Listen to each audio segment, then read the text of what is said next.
नमस्कार, आज तक रात 9 बजे में आपका स्वागत है। मैं हूं निशांत चतुर्वेदी। देश के सबसे बड़े सत्ता केंद्र में सुरक्षा सवालों के घेरे में है।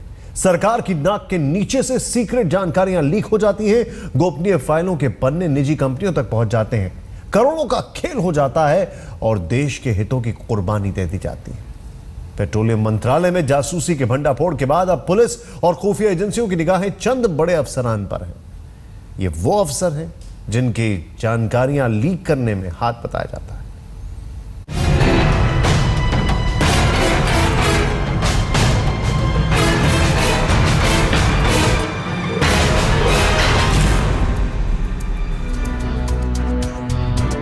एक चौंकाने वाले खुलासे के साथ पेट्रोलियम मंत्रालय में सेंधमारी की सनसनीखेज कहानी एक कदम और आगे बढ़ी। मोटे पैसे लेकर मंत्रालय की सीक्रेट जानकारी कॉर्पोरेट हाउस को बेचने के आरोप में गिरफ्तार पूर्व पत्रकार शांतनु सेकिया ने मामले को नया ट्विस्ट दे दिया।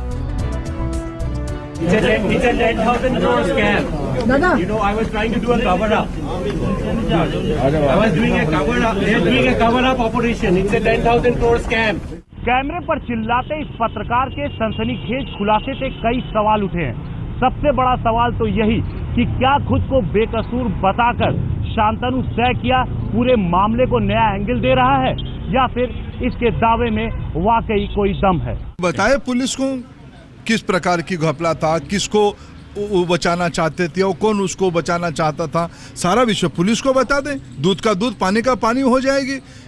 कानून को अपना काम करने दीजिए, निष्पक्ष अनुसंधान हो, इन्वेस्टिगेशन हो, सब विषय स्पष्ट हो जाएगी।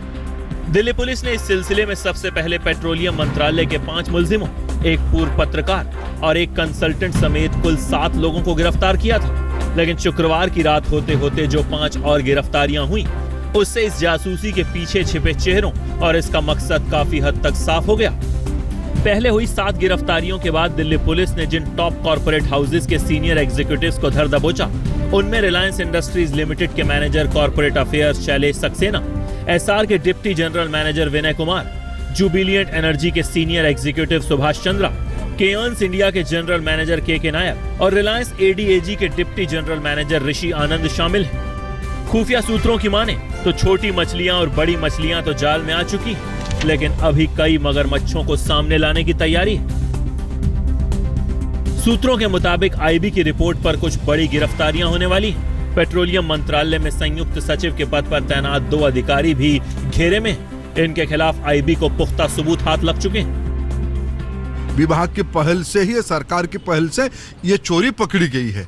इस विषय को हमने कड़ाई से लिया है, कठोरता से हमने लिया है। इस प्रकार के विषयों पे ये सरकार समझौता नहीं करेगी। वो कितना भी ताकतवर लोग हों या कोई भी शक्तिशाली लोग हों, कानून अपना काम करेगी। पुलिस ये मानकर चल रही है कि पेट्रोलियम की तरह कोयला और ऊर्जा मंत्रालय में भी इसी उम्मीद से जासूसी की गई होगी। लेकिन जासूसों ने जिस तरह गृह मंत्रालय में भी सेंधमारी की कोशिश की, वो क्या सिर्फ धंधे में फायदे की वजह से था या फिर इसके पीछे किसी दुश्मन मुल्क का हाथ भी मुमकिन है? जाहिर है अभी पुलिस को इन्हीं सवालों के जवाब तलाशने हैं। राम किंकर सिंह और शिवेंद्र श्रीवास्तव के साथ चिराग गोठी, दिल्ली आज तक।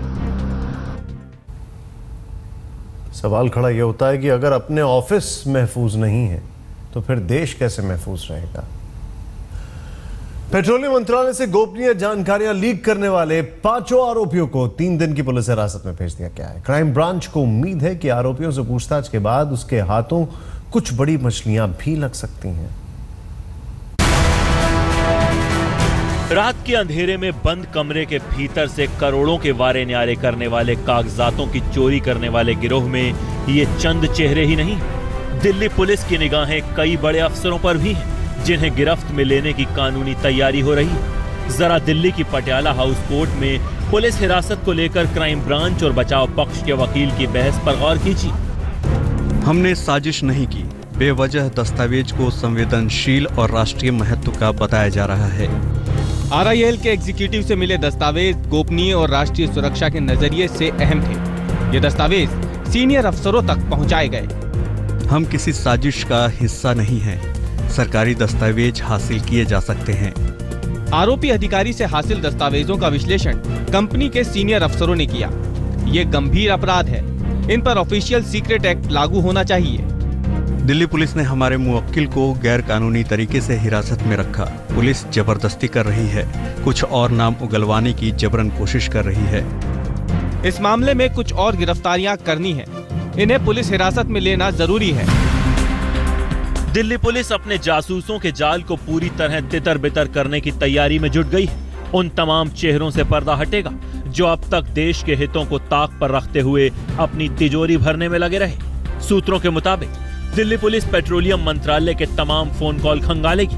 फरवरी 2014 से 2015 के बीच के फोन कॉल की जांच होगी। पुलिस को शक है कि इस धंधे में रिटायर अफसरों की भी मिलीभगत हो सकती है। ये चीज़ केवल नीचे के कर्मचारियों तक सीमित नहीं है। ये बड़ी बड़ी कंपनियां, चाहे वो मल्टीनेशनल हो, चाहे वो भारतीय निजी क्षेत्र की कंपनियां हो, या कभी कभी पब्लिक सेक्टर कंपनियां भी दबाव डालती हैं। वो कई बार तो चाहती हैं कि जो भी निर्णय हो उन्हीं के अनुसार हो, तो वो और भी तरीके अपनाते हैं अपना प्रभाव डालने के लिए। पेट्रोलियम मंत्रालय के कामकाज से जुड़े जानकार ये मानते हैं कि इसमें कोई शुबहा नहीं है कि ऐसा पहले भी होता रहा है। ये बात और है कि ये बात इतनी खुलकर के सामने इससे पहले कभी नहीं आई थी। पुलिस के हत्थे चढ़ा पत्रकार शांतनु सेकिया भले ही रैकेट के खुलासे की बात कर रहा हो, लेकिन पुलिस को ऐसे सबूत हाथ लगे हैं जो कॉरपोरेट कंपनियों से उसके कनेक्शन की गवाही दे रहे हैं। पुलिस के मुताबिक कई कंपनियों के लिए काम करता था शांतनु सेकिया।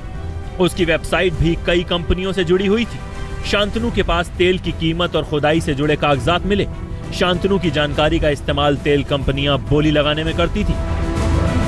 गिरफ्तार आरोपियों में से एक सुभाष चंद्रा पहले पेट्रोलियम मंत्रालय में ही काम करता था। जुबिलियंट एनर्जी ने उसे मलाईदार नौकरी दी और पुलिस का मानना है कि ये बेवजह नहीं था। जैसे जैसे इस पूरे मामले की जांच आगे बढ़ रही है, दिल्ली पुलिस का ये कहना है कि आने वाले समय में अभी और गिरफ्तारियां भी हो सकती हैं। और सबसे बड़ी बात ये कि इस मामले की जांच के दायरे में पेट्रोलियम मिनिस्ट्री के अलावा कुछ और मिनिस्ट्रीज भी आ सकती हैं। अनुज मिश्रा और कैमरामैन विपिन के साथ हिमांशु मिश्रा, दिल्ली आज तक।